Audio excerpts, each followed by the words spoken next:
شارع فلسطين. نعم. ومطعم شعبي. شعبي. احكي لنا شويه عن تجربتك ويا اول ما فكرت انه تفتح مطعم شعبي. هو بنفس الوقت خلينا نقول مطعم راقي، ليش شعبي وليش قصير؟ هو قد شعبي بس انا مسوي شعبي كلاس يعني. منطي روحيه يعني منطي روحيه للشعبي وللكلاس. يعني يجي هنا الزبون يتونس مو بس ياكل يعني.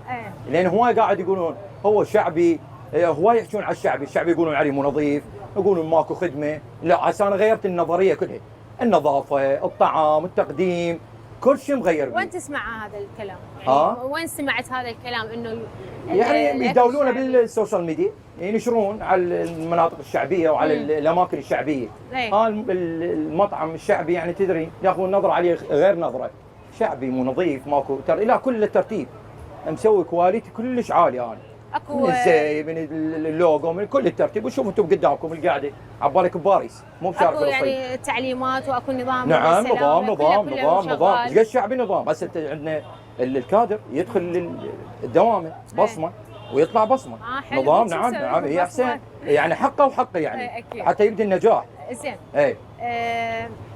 احكي لنا ليش الناس يعني صارت تقبل على المناطق الشعبية أو على المطاعم الشعبية تحديداً المطاعم الشعبية أكثر من يعني المطاعم الراقية الفخمة.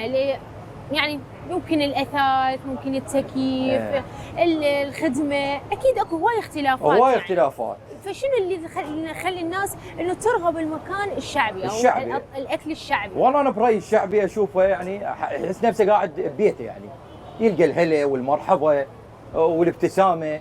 هسه ما اريد اقلل من المطاعم الراقيه واللي الكبار يعني تدري شنو، تيجي مختنق يتنفس من دبي. اي نعم اي والله يجيب البطل بثلاثه صدق كذب. اي والله هسه ما اريد اقلل، قلت لك انا اقل، بس هنا يجي حلا هو واطفاله يحلى ب 10000. البيبسي واللفات والعنبه والصاص والشاورما ب 10 حلها. اي هناك وين يجيب له 50.